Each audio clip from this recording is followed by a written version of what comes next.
Le rôle du Conseil général. Le Conseil général, qui devient donc le Conseil départemental, est l'organe de décision du département. Il intervient dans de nombreux domaines de notre quotidien. Le cadre de vie, l'éducation, le sport, le tourisme, l'agriculture et surtout sur le volet social des solidarités, comme les personnes âgées, le RSA, l'handicap. Sur le site internet du Conseil général, on trouve de nombreuses informations, notamment des informations budgétaires. Sur le budget 2014, les dépenses sociales, comme l'insertion et le développement social, l'autonomie des personnes ou encore la prévention et la protection de l'enfance, représentent plus de 70% du budget des politiques opérationnelles. La culture, elle, a une petite part du gâteau, seulement 1%. Le sport, 0,5%.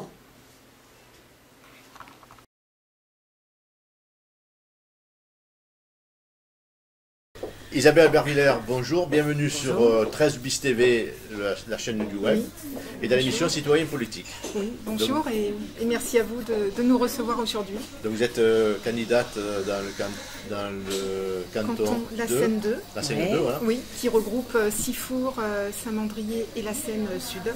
Et pour Europe Écologie Les Verts. Et les Sablettes. Voilà. Exactement, donc la Seine Sud. Vous avez oublié les Sablettes. Oui, voilà, la Seine Sud. D'accord, voilà. Alors est-ce que vous pourriez, on vous a demandé d'amener, comme tous les candidats, d'amener un objet personnel, quelque chose qui vous tient à cœur ou qui correspond à votre parcours de vie? Oui. Alors j'ai pensé naturellement au vélo, donc mon vélo, je ne vous cache pas, il était un peu grand pour l'apporter aujourd'hui, je vous ai amené une photo qui représente le vélo, qui pour moi c'est également, il fait partie de ma vie. Et c'est aussi pour moi un symbole très fort de mon engagement en tant qu'écologiste. Voilà. Donc il fait partie de ma vie. Bon, depuis toute petite, en étant enfant, déjà dans mon petit village, c'était un moyen d'évasion, de liberté, de découverte du monde. Déjà toute petite, enfin, il y a plus de 40 ans, où il n'y avait pas trop de voitures encore. Donc vraiment des belles découvertes avec mes frères. Et puis ce vélo, finalement, m'a accompagnée aussi toute ma vie. En étant lycéenne, on partait faire des week-ends en randonnée avec mes amis dans les Cévennes. Ensuite, dans ma vie professionnelle, même avant, on va dire, étudiante, c'était un outil, un moyen de transport économique, simple et déjà écologique. Dans ma vie professionnelle, c'était aussi mon moyen pour m'évader le week-end, me régénérer, me réoxygéner. En tant que maman, là aussi, ce vélo m'a permis de balader ma fille avec une remorque à vélo, où ma fille a profité déjà bébé de grandes balades sur notre littoral, Sifournais et la Seine, Saint-Mandrier. Donc, de très belles aventures grâce à ça, grâce à ce vélo. Est-ce que le vélo vous a permis donc de faire de la politique? C'est ça qui vous a ouvert voilà, les yeux alors sur, on va dire que ça fait partie de ma vie, ça représente tout mon engagement d'écologiste, puisque ce vélo, effectivement... Vous avez toujours été écologiste? Depuis, on va dire, depuis toute petite, je suis une écologiste née, on va dire, même si je me suis engagée que et votre récemment. cadre familial, vous prédisposez, vous étiez... Alors effectivement, toute petite, j'ai vécu dans un petit village en Auvergne. On vivait dans la nature, en bord d'une rivière. Et c'est vrai que j'ai toujours été très sensible à la beauté de la nature. Et je suis émerveillée depuis toute petite par simplement notre environnement, notre nature. Et naturellement aussi sensible aux enjeux aussi de l'humanité, sensible aux injustices sociales. Quand vous faites des études, on vous parle d'économie, de ces distorsions économiques qui existent entre les pays en voie de développement. Donc c'est vrai que depuis finalement très jeune, je me sens très sensible à ces problématiques, à ces enjeux de l'environnement et aux enjeux de la société. C'est à quel moment donc vous avez... Oui, voilà, que vous êtes rentré... alors c'est vrai que le vélo, le symbole, je voulais en dire deux mots, c'est vrai que vous le savez tous, c'est un moyen de transport très écologique, puisqu'il ne pollue pas. C'est un moyen de transport finalement aussi démocratique, accessible à toutes les familles. Et c'est bon pour la santé. Et c'est bon pour la santé. Et qui est devenu tendance. Voilà, qui est devenu tendance. Et c'est vrai que quelque part, mon rêve, ce serait un monde avec encore plus de vélos partout.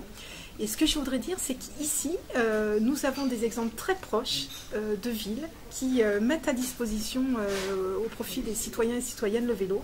Nous avons Marseille, qui a le concept du vélo libre, et qui est un système qui marche. Voilà, donc il existe vraiment des actions possibles, et si on voulait, s'il y avait effectivement des actions politiques encore plus fortes à ce niveau-là, je pense que le concept de mettre le vélo en partage auprès des citoyens serait faisable. Bon, après, il y a effectivement les routes à aménager. Voilà, mais voilà, c'est un mode de vie, une qualité de vie aussi. Vous pensez que c'est l'avenir du moyen de locomotion? Je pense que dans notre vie de tous les jours, quand vous voyez ce qui se passe aux Pays-Bas, j'allais le citer. Voilà. Regardez l'exemple. Il y a déjà longtemps. C'est magnifique. Je veux dire, les gens, ils ont plus de liens sociaux, ils ont de meilleure qualité de vie, moins de bruit en ville. Et c'est vrai qu'on l'a peut-être mis un peu de côté au profit de la voiture, mais je crois qu'aujourd'hui, en même temps, le vécu de notre crise économique et écologique, je crois que c'est vraiment aussi l'une des réponses parmi tant d'autres parce que ça engendre un phénomène de pollution, ça engendre l'amélioration. C'est économique, donc même avec moins de salaire, je veux dire, bon, on peut arriver à se déplacer, à recréer du lien social. Voilà. Ça, c'était l'histoire du symbole. Alors, comment c'est venu? Alors, c'est vrai que depuis toute petite, effectivement, je sentais le besoin d'être encore plus active quand on voit les aberrations écologiques et les catastrophes écologiques, les aberrations, les injustices sociales. C'est vrai que j'avais ce sentiment, ce besoin d'être plus active. En 2009, j'ai vu le documentaire Le syndrome du Titanic par Nicolas Hulot. Et c'est vrai que vous sortez de là, ce film, pêle-mêle, montrait les aberrations écologiques et aussi humanitaires dans le monde. Donc on pouvait voir par exemple en Inde, l'Inde qui devenait la poubelle de l'Europe et des États-Unis des ordinateurs. Ça interpelle, voilà. Bien sûr. Et c'était l'un des exemples. Vous voyez la misère humaine en Afrique. Et c'est vrai que là, ce documentaire était fort en images. Et quelque part, déjà en 2009, je me suis dit, mais c'est terrible. Enfin, on vit avec ce quotidien-là et il faut faire quelque chose. Voilà, j'avais besoin. Alors tout doucement, les années passent. Arrive 2012, les présidentielles, encore ces grands sujets, les sujets politiques qui apparaissent, le débat entre les candidats. Et là, effectivement, je me sens, là, cette fois-ci, vraiment interpellée à me dire, bon, ça a été le déclic de me dire, je vais m'engager auprès d'Europe Écologie Les Verts, puisque toutes les valeurs, pour moi, qu'ils transportent, ce sont aussi des valeurs que je partage, que ce soit des valeurs de démocratie, de social, de lutte contre le racisme, de logement pour tous, de justice sociale, que ce soit des valeurs pour l'environnement, protection de l'environnement, protection de la biodiversité, aussi des valeurs concernant l'économie avec... c'est des valeurs mais qui sont aussi concrétisées en actions. Donc ces actions, par exemple sur l'économie, on parle aussi d'économie circulaire, d'écofonctionnalité. Et ces sujets, en fait, chez les écolos, donc dans ce mouvement, on a une réflexion sur les valeurs, mais aussi convertie en action au quotidien, à tous les niveaux des institutions. Et c'est vrai que ce mouvement m'a effectivement séduit. Et aujourd'hui, depuis 2012, je suis militante et je participe donc à ce mouvement. On a oublié dans votre présentation, un petit peu, vous habitez où? Vous faites quoi professionnellement? Je suppose que vous avez toujours une activité professionnelle, un petit peu votre topo, avant d'attaquer sur le projet pour le canton, bien sûr. Oui, voilà. Alors, je suis sifournaise, j'habite précisément au Brusque, en bord de mer. Donc c'est dans la continuité aussi du plaisir pour moi de vivre en bord de mer. Avec une nature très protégée quand même. Exactement. Donc toujours dans cette sensibilité-là. Mon métier, je suis expert comptable. Donc je suis aussi très au fait des problèmes économiques, des problèmes que vivent notre société, des problèmes que vivent au quotidien les entrepreneurs. Et là aussi, c'est vrai que j'ai vraiment conscience de notre crise économique, autant qu'écologique et sociale. Voilà. Excusez-moi, Donc, Guy. vous êtes engagé donc, politiquement pour ces cantonales, oui, départementales, comme on dit, voilà. J'ai du mal à m'y faire, moi, parce que... Oui, c'est un changement. Oui. Et donc, qu'est-ce que vous pouvez apporter, vous, dans le département, en tant qu'Europe Écologie Les Verts? Ouais.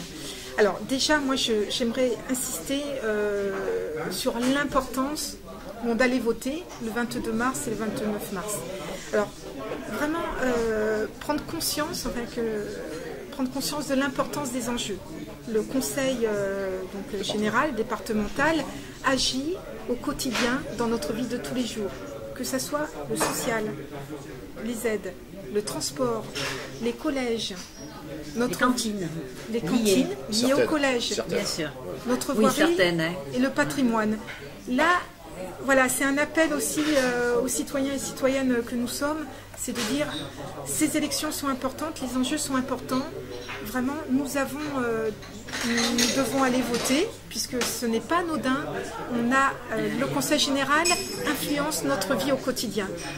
Si on prend les collèges, c'est vrai que nos enfants, nos ados, c'est l'avenir de demain aussi. Hein. Et l'impact peut être au niveau de la restauration scolaire, par exemple. On a des vraies actions possibles. Donc là, si j'embraye sur les actions imaginables, un sujet qui me tient à cœur, c'est favoriser les circuits courts au sein des cantines scolaires, au sein de la restauration collective des collèges. Qu'il n'y ait pas les intermédiaires qu'il peut y avoir d'habitude. Voilà. Faire travailler les gens locaux. Alors, le circuit court, c'est un seul intermédiaire entre le producteur et le consommateur. Alors, nous, on aimerait vraiment valoriser ce concept des circuits courts. Donc, c'est tout à fait faisable et réalisable. Nous avons des producteurs locaux. Et pourquoi favoriser le circuit court? Donc, tout d'abord, on va parler d'économie locale. Vraiment, de commander des produits, des denrées, des fruits et légumes aux producteurs locaux, on favorise notre économie locale. Et on a le bonheur emplois. d'être dans une région qui est très productive. Alors nous avons, c'est vrai qu'on a peut-être un problème de terre agricole en bord de littoral, mais nous avons quand même encore des maraîchers, des agriculteurs. À 1 heure même de Toulon, on a encore des terres agricoles, vers Tours, par exemple. Vous êtes partante, par exemple, pour aider des jeunes agriculteurs à s'installer dans des terres qui sont aujourd'hui en friche et tout à fait. qui sont menacées par l'urbanisation. C'est une parenthèse à la Seine-sur-Mer avec Denise Roverdico adjointe. Elle est en train justement de favoriser le circuit court entre le domaine de Fabregas, qui va alimenter en légumes bio la restauration scolaire des écoles primaires. Et là, c'est en cours. C'est un jeune qui a pris ça. Hein. Voilà, et c'est un jeune agriculteur suite à un appel. Donc, ces actions sont concrètes et réalisables. Et à la Seine-sur-Mer, on est effectivement dans du vécu. On a les actions. Voilà, c'est du concret. Denise Roverdico qui va alimenter certaines cantines, peut-être pas toutes pour le moment. La restauration scolaire. En faisant du bio, que du bio, il fait sur un terrain extraordinaire. Exactement, au domaine de Fabregas. Extraordinaire. Donc, pour vous dire, à partir du moment où les politiques favorisent ce genre d'action, on a un impact sur notre économie locale, sur les producteurs qui favorisent l'emploi, plus d'emplois, et on va dire il y a un effet de levier. Et c'est là qu'il faut prendre conscience aussi de l'impact positif de favoriser les circuits courts, c'est-à-dire que le producteur, il va embaucher des salariés, les salariés vont dépenser eux-mêmes, ils vont consommer sur place, ils vont dépenser un loyer pour vivre dans un logement. On a un effet de levier énorme. Des emplois locaux, mais il y a des emplois locaux, mais il y a un effet de chaîne en chaîne. Il y a un effet de levier énorme de favoriser le circuit court, l'économie locale. On va dire aussi notre santé. Manger bio et local. Alors bio, on connaît l'avantage de légumes et de fruits sans produits chimiques. Donc on sait que c'est quand même favorable à notre santé d'éviter les produits chimiques, favorable à notre planète. Notre planète, sera moins polluée. Donc c'est tous les enjeux de notre planète, quelque part, en découlent. Une terre moins polluée, des nappes phréatiques moins polluées, une meilleure qualité de vie, une meilleure santé pour nous, nos enfants, nos collégiens. on va dire aussi, bon, vous l'avez compris, préserver notre environnement. Le circuit court, je viens de vous le dire, préserver l'environnement, créer du lien social. Par exemple, au domaine de Fabregas, ils vont aller, les enfants vont aller aussi sur le domaine. C'est le cas typique. Fabregas, en plus, c'est un jeune qui faisait par exemple des marchés, qui faisait des marchés, qui a eu un appel d'offres, il a pu avoir. C'est magnifique ce qu'il fait, magnifique. Et créer du lien social avec ce producteur, créer un lien vraiment, et les enfants se rendront compte de la pertinence et de l'intérêt aussi de manger un produit cueilli fraîchement, chargé de nutriments, hein, puisque 2 jours avant, ou même cueilli peu de temps avant la consommation, on est parfaitement dans un concept de consommation très bonne pour notre santé. Et qui prend, hein, ça prend de plus en plus. Et aussi la redécouverte du goût. Une tomate que vous avez cueillie 2 jours avant, dans un jardin local, qui n'a pas fait des milliers de kilomètres, milliers de kilomètres entre autres, entre parenthèses, qui polluent, hein, voilà, pas de frigo, pas de transport avec de la pollution entre autres. Là, vous avez un goût mais qui est terrible. Qui est, là, les papilles, c'est du plaisir. Les consommateurs viennent aux vrais produits, je pense. C'est un pied de nez un peu à la grande distribution, c'est bien ça. Hein. C'est surtout l'idée, c'est de favoriser notre santé, notre économie locale, préserver notre planète. Et après, je pense que l'économie évoluera. Mais c'est vrai que c'est une démarche citoyenne, puisque déjà, si on sensibilise nos citoyens à acheter notre tomate locale, on est vraiment dans une action avec des conséquences très fortes, des impacts très forts. Mais si le politique en plus s'y met, comme aujourd'hui à la Seine, c'est terrible. Hier, je voyais un documentaire à Mouans-Sartoux. Les écoles, pareil, les écoles sont passées au circuit court. Et là, c'est phénoménal. Les enfants sont heureux, les enfants... Puis il y a le côté pédagogique. Voilà, exactement. Et là, il y a des vraies expériences concrètes. Alors, c'est l'un des thèmes de nos actions, c'est l'une des actions aussi prioritaires, le circuit court. C'est un sujet qui m'intéresse puisque ça fait partie de l'économie, un sujet qui m'intéresse, de l'environnement, hein. Les enfants aussi, la santé de nos enfants, des collégiens. On a d'autres sujets aussi, d'autres actions importantes. C'est aussi... C'est quoi les priorités? Donc, demain, les priorités. Alors, demain, on quoi est élu. Donc, on a une profession de foi qui apparaît sur notre blog, où apparaissent en liste les principales actions prioritaires.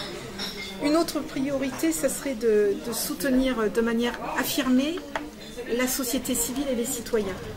Donc il y a là aussi pas mal d'idées. C'est au lieu de donner, de subventionner des associations qui œuvrent dans l'intérêt général sur des projets uniques, l'idée ce serait de participer à des budgets pluriannuels.